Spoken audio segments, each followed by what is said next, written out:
Si c'était à refaire, est-ce que tu le referais? Alors je crois que la question est vite répondue, hein, comme on dit. Bien sûr que je le referais. Et j'espère qu'un jour, peut-être, j'aurai l'occasion d'en refaire un. Bienvenue sur Vision, le podcast qui parle business, entrepreneuriat, mindset et développement.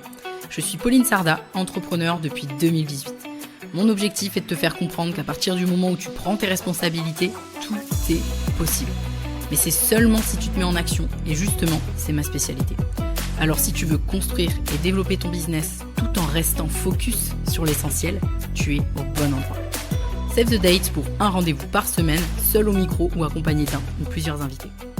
On démarre maintenant avec l'épisode du jour.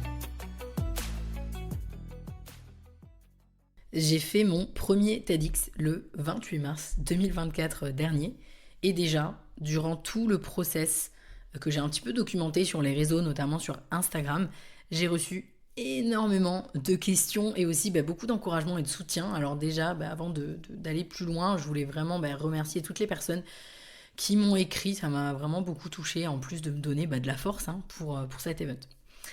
Alors concrètement, dans cet épisode un petit peu hors série, je vais essayer d'être succincte, même si je garantis pas totalement.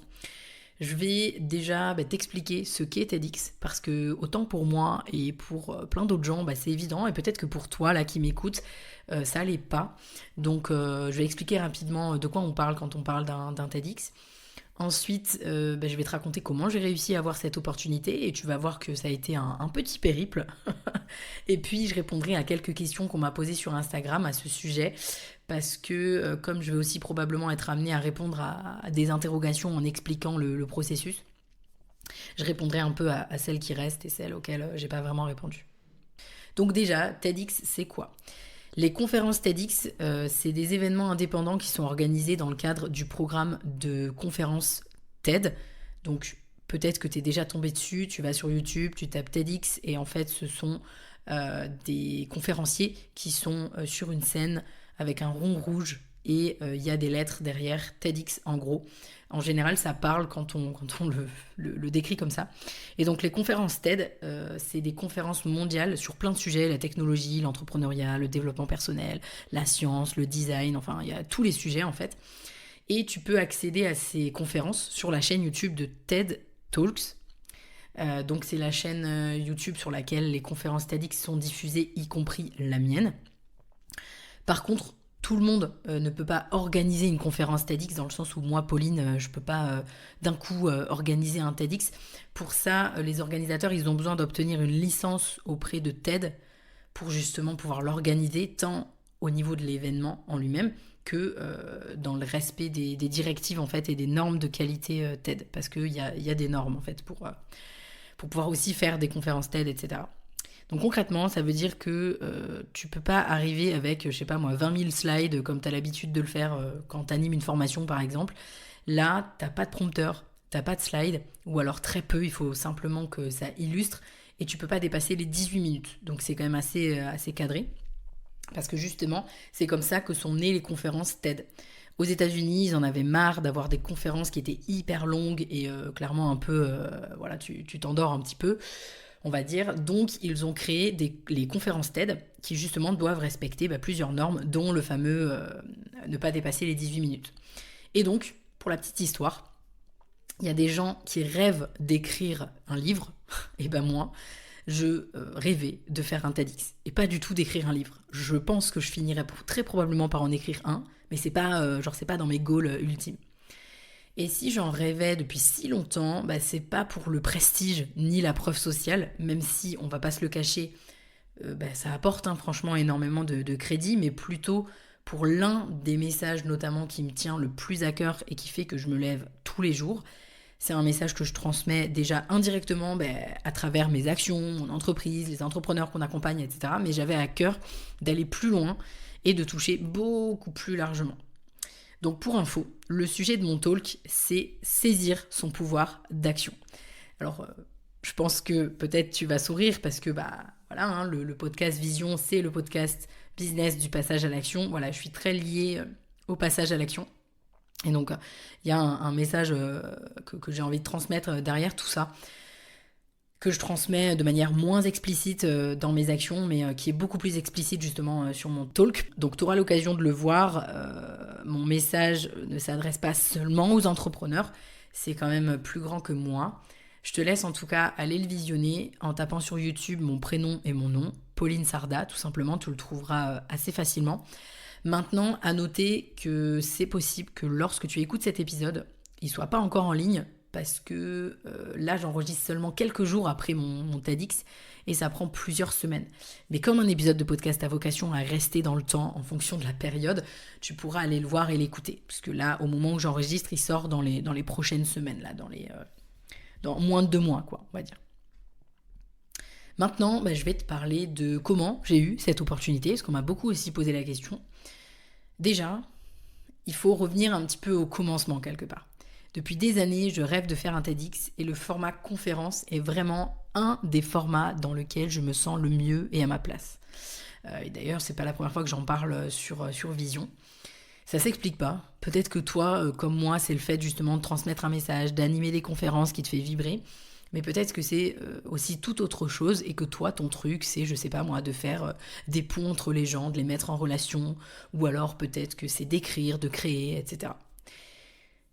Et d'ailleurs, je suis quasiment certaine que je finirai par monter ma propre conférence dans les prochaines années. C'est clairement un gros goal. Et cette envie-là, je ne l'ai jamais cachée, l'envie de faire un TEDx. Je me souviens qu'une fois, on m'avait demandé dans une boîte à questions sur Instagram quel était mon plus grand rêve. Et j'avais répondu TEDx, en tout cas le rêve un petit peu pro. Ce que je veux dire par là, c'est qu'en fait, je l'ai manifesté, ce rêve. Je l'ai manifesté d'abord pour moi. C'est-à-dire je savais absolument que je voulais le faire. Et ensuite, autour de moi. Ce que ça veut dire, c'est qu'en fait, tout simplement, j'en ai parlé dans différentes conversations autour de moi. Et ça, c'est très puissant. Surtout quand tu veux faire quelque chose comme un TEDx. Ça peut être autre chose, ça peut être faire un livre, ça peut être écrire un livre. Parce que, il faut pas se mentir, pour TEDx en tout cas, ou comme même pour faire un livre, je pense que ça fonctionne un peu de la même manière, ça reste un milieu qui est un peu fermé, il faut être honnête, qui paraît inaccessible tant qu'on n'a pas mis les pieds dedans. Donc ça, c'est la première chose. En parler autour de soi. Et moi, c'est ce que j'ai fait. Et puis, parce que j'en ai parlé autour de moi, il y a quelqu'un qui est venu me parler sur LinkedIn, ça c'était en 2022, pour me dire, écoute, il y a TEDx Gem qui cherche des speakers, et je sais que tu as envie de faire un TEDx, donc si tu veux, tu peux passer par ce lien et candidater. Donc déjà, j'étais une grande chanceuse d'avoir accès au lien de candidature. Parce qu'en réalité, c'est assez rare que les organisateurs TEDx passent par des candidatures. En vrai, la plupart du temps, ils viennent directement te chercher. Donc, résultat, je poste ma candidature, je dis de quoi je veux parler, pourquoi, comment, enfin voilà, je prends vraiment le temps de la remplir, je prends peut-être 1 heure et demie à la remplir, et je finis par passer sur la shortlist, donc en d'autres mots, je suis sélectionnée pour passer à l'étape supérieure, et là, je passe mon entretien, ça se passe, voilà, j'ai pas senti le supra-feeling, mais ça se passe, et puis j'attends plusieurs semaines pour avoir un retour. Et pendant ce temps, moi je suis partie 6 jours me faire coacher dans le désert du Sahara, et le coach qui organise ces immersions, il est TEDx speaker, donc en fait voilà, je lui en parle, je lui dis voilà, j'ai candidaté et peut-être que je vais avoir cette opportunité là. Et en rentrant du désert, je reçois une réponse donc de TEDx Gem pour me dire que je suis recalée, sans me donner d'infos d'ailleurs, mais bref, je passe à autre chose. Déjà j'étais à la base hyper contente d'avoir été sélectionnée et d'avoir pu candidater, déjà pour moi c'était une chance. Alors même que je pensais ça quasi impossible, ou en tout cas, à ce moment-là, je me disais, je ferais un TEDx dans 10 ans, quoi. Donc déjà, j'étais déjà contente, en fait, d'avoir pu avoir cette opportunité, même si c'était pas à ce moment-là. Et donc, je rentre du désert, et 15 jours après, je reçois un message de l'agent conférencier du coach en question pour me dire, écoute, j'ai entendu parler de toi, et si tu veux, voilà le contact de telle personne, je sais qu'il cherche des speakers, donc vas-y de ma part. Ok. Chose que, bien entendu, je fais. Je passe un entretien qui se passe hyper bien.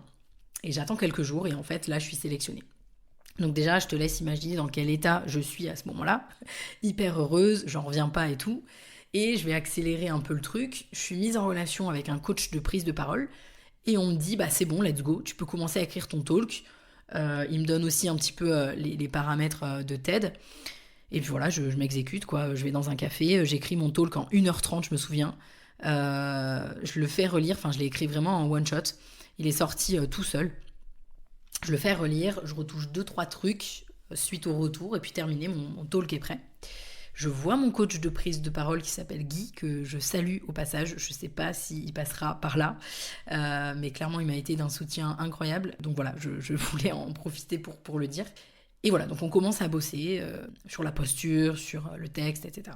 Donc ça, c'était environ 6 mois avant le TEDx, parce qu'il avait été recalé à une autre date, celui que je devais faire. Hein.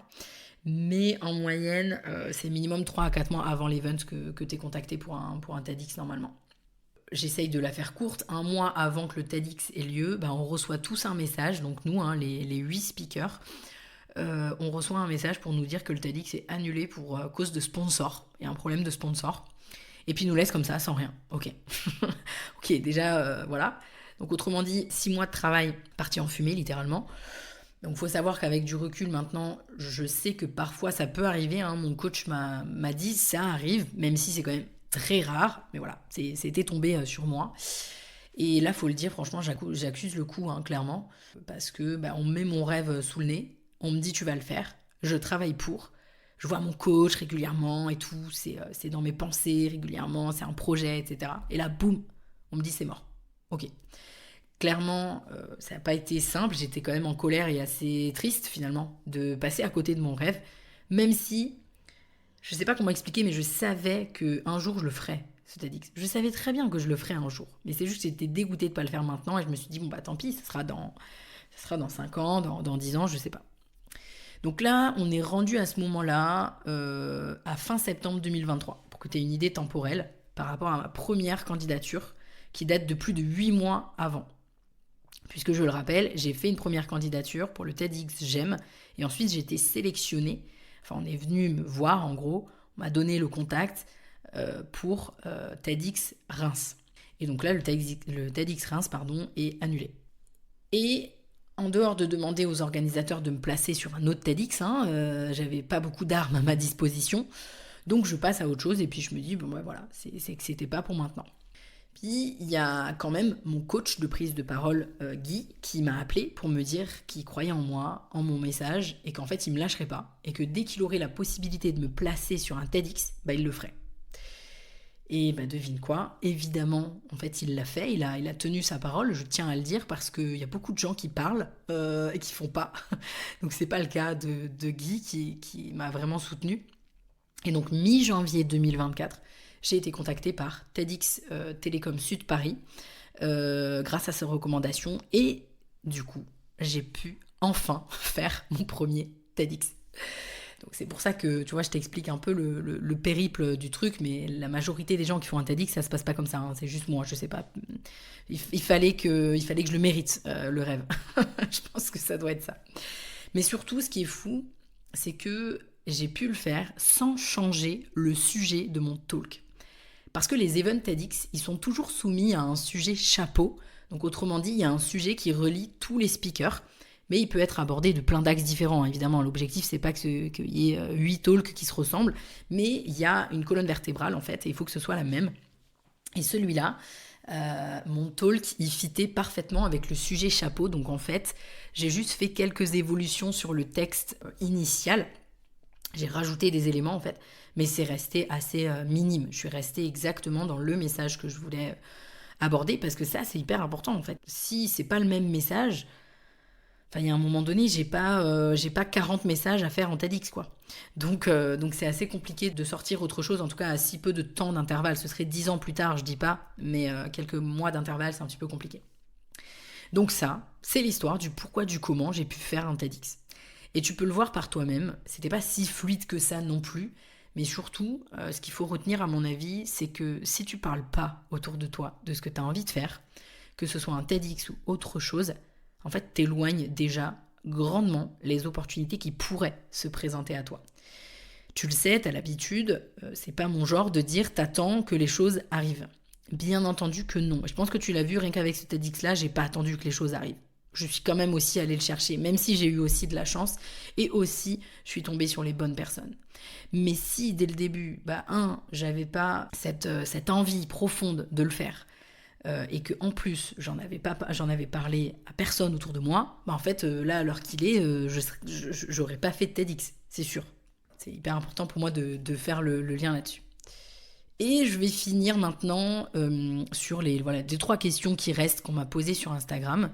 La première, c'est comment t'as trouvé ton sujet? Alors, je ne sais pas si ça va être très éclairant, mais à mon sens, on ne fait pas un TEDx pour en faire un. Ce que je veux dire par là, c'est que si j'avais eu rien à dire à ce moment-là, j'aurais pas fait de TEDx. Et d'ailleurs, depuis l'époque où je rêve d'en faire un, il faut savoir que à ce moment-là, je savais pas ce dont j'allais parler le jour où j'allais peut-être faire un TEDx. Je te parle de ça et c'était il y a 15 ans.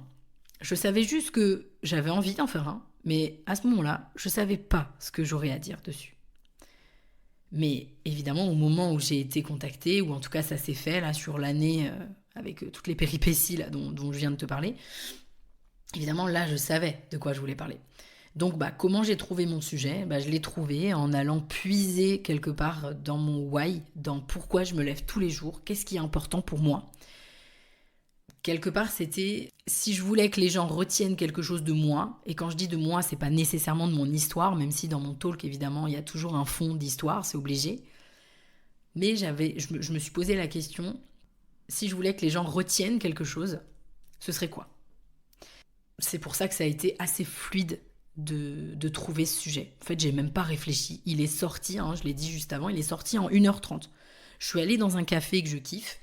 Je me suis pris, je sais plus, un chai latte ou quelque chose comme ça. Et je me suis posée dans mes écouteurs. J'ai écrit. Et c'est sorti en fait. Vraiment. Donc, si jamais un jour tu fais un TEDx, soit tu seras comme moi, soit il faudra que tu y réfléchisses. Mais logiquement, tu n'auras pas trop longtemps à y réfléchir puisque ça viendra de tes tripes en fait. Je pense que c'est vraiment ça.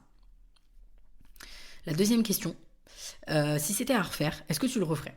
Alors je crois que la question est vite répondue, comme on dit. Bien sûr que je le referais. Et j'espère qu'un jour, peut-être, j'aurai l'occasion d'en refaire un. Parce qu'en général, on en fait un ou deux dans sa vie, globalement. Enfin, si on veut en faire. Mais il faudra, en attendant que j'engrange d'autres années de vie pour transmettre un autre message d'une autre manière. Même si, clairement, je pense qu'il sera proche du premier. Tout simplement parce qu'on ne change pas de why tous les 4 matins. Donc ce sera sûrement proche, mais sous une autre forme, un autre axe. Mais oui, clairement, si c'était à refaire, je le referais. Et ouais, j'ai adoré cette expérience, donc évidemment. La troisième question, c'est pourquoi ce rêve? Alors je pense que j'y ai quand même en partie répondu un peu plus tôt dans l'épisode, mais je vais y revenir rapidement.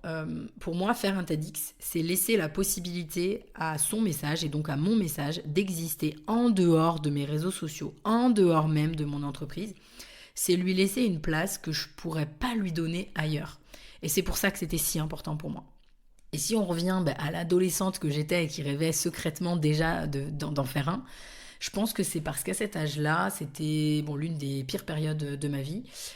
J'étais très en colère et j'avais déjà des choses à dire. Bien sûr, j'aurais jamais pu faire un TEDx à cet âge, mais ce que je veux dire, c'est que j'avais déjà probablement inconsciemment l'envie de changer les choses et d'amener des opportunités nouvelles autour de moi, pour les autres, par rapport à ce que je vivais. Et dernière question, est-ce que c'est dur? Est-ce que c'est stressant? Alors, moi, j'ai pas trouvé ça dur, parce que j'attendais ça depuis déjà tellement longtemps que ça a été assez fluide. Maintenant, pour quelqu'un qui n'a pas l'habitude de créer, d'écrire, de faire des confs, oui, c'est clairement pas un exercice facile. Maintenant, je dis pas non plus que ça a été facile, parce que faire une conférence TED, c'est pas faire une conférence classique. J'entends encore Guy, mon coach de prise de parole en public, me dire plusieurs fois: Pauline, c'est un TED, ce n'est pas une conférence classique. Il n'a pas arrêté de me le répéter, il faut transmettre autre chose. Donc en fait, tu as 0 filet de sécurité, tu n'as pas de prompteur, tu peux pas improviser, et donc peser tes mots pour que ce soit validé aussi par TED, dans le sens où il y a des normes à respecter. Donc non, c'est pas simple, mais c'était pas non plus difficile. Et sur la partie stress, oui, c'est une expérience assez stressante, mais j'ai trouvé que c'était un bon stress. Moi, en tout cas, ça m'a drivé, ça m'a donné de l'énergie. Et pourtant, j'en avais parlé du coup avec certains autres TEDx speakers avant que je fasse le mien, et j'ai souvent entendu « Non, mais moi, c'était l'expérience la plus stressante de ma vie et tout ». Et je pense que ça dépend les gens. Moi, le fait que je suis assez à l'aise en fait avec un micro sur une scène, oui, c'était stressant, je peux pas mentir, mais je m'attendais à ce que ça soit genre l'enfer, quoi. L'enfer du stress, en fait, non. Parce qu'il ne faut pas oublier, non seulement tu fais une conf dans un format spécial, donc c'est normal que ce soit stressant, dans laquelle tu n'as pas de filet, pas de prompteur, etc., etc. Mais en plus, le fait que tu signes un droit à l'image de 30 ans sur ta conf, voilà, disons que tu as un petit peu la sensation de pas trop avoir le droit à l'erreur, quoi. On va dire que c'est pas tellement les gens qui sont en face de toi, les centaines de personnes qui sont en face de toi pendant que tu parles, ni la lumière que tu as en pleine tête et tu vois à peine le public. C'est aussi ce que ça représente. Il y a énormément de gens potentiellement qui vont pouvoir la voir. Donc c'est ça aussi qui est un petit peu stressant. Et d'ailleurs, j'ai oublié certains éléments de mon talk pendant ma conf. Personne n'a rien vu et j'ai envie de dire c'est l'essentiel. Mon message est quand même passé. Je rigole parce que j'en ai parlé avec d'autres personnes qui ont vécu l'expérience et bon, c'est arrivé à tout le monde. C'est juste qu'il faut savoir le maîtriser plus ou moins. Moi, ça s'est pas vu en tout cas, mais comme ça, tu es dans la confidence. Il y a 2-3 phrases qui ont fuité, qui sont parties dans les oubliettes, qui n'existeront jamais du coup. Voilà, écoute, on arrive à la fin de cet épisode hors série. J'espère qu'avoir un petit peu les coulisses, ça t'a plu. Si c'est le cas et que tu aimerais que je partage aussi d'autres backstage, d'autres choses, n'hésite pas à venir me le dire sur les réseaux sociaux et notamment sur LinkedIn ou Instagram. Et puis, écoute, je te dis à très vite sur un prochain épisode un petit peu plus traditionnel. Bye bye! Merci à toi d'avoir suivi cet épisode. Si tu l'as apprécié, je t'invite à me laisser un avis 5 étoiles sur la plateforme d'écoute sur laquelle tu te trouves, ou mieux encore, à le partager à quelqu'un de ton entourage qui aurait selon toi besoin de l'écouter.